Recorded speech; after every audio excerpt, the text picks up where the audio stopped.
Hi, it's Jane Gates from Gates & Croft Horticultural Design, and today we're going to deal with how do you revamp a boring backyard? The first step is you want to think about what you're going to do. What do you like? Make a list. Make a list of the things that really strike your fancy. I want a swimming pool. I'd love to have an ornamental grass garden. Or maybe, hey, how about a hot tub or a play area for the children? Oh, what about a water feature, a pond, a fountain? There's so many wonderful things you can do to really spruce up a boring backyard.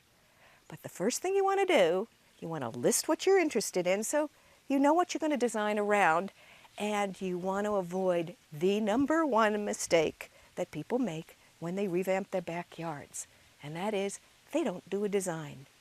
Do a design, no matter what it takes. Whether you call in a designer, you do it yourself, do it on the computer. You can do something like, we've got some pictures here. You could do a computer design. There are lots of programs available.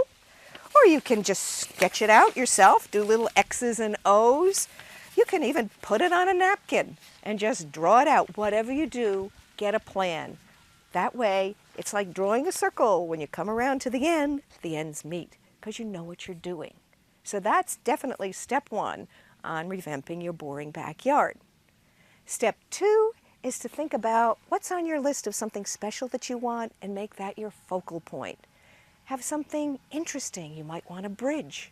You can even create pathways in your garden. You can use stepping stones, or you could make a whole pathway with decomposed granite or with cobblestones, with blocks, or lay flagstones. All kinds of interesting things that you can do to create pathways. They'll lead you from one place to another. They'll break up a boring flat space. And they could even lead you to one of your exciting focal points, maybe to your pond.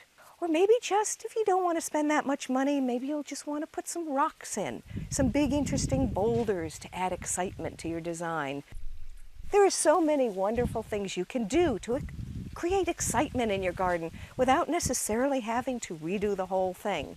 So think in those terms of making a list, planning it out on paper, creating a focal point, adding interesting features, and suddenly your boring garden is going to be really interesting.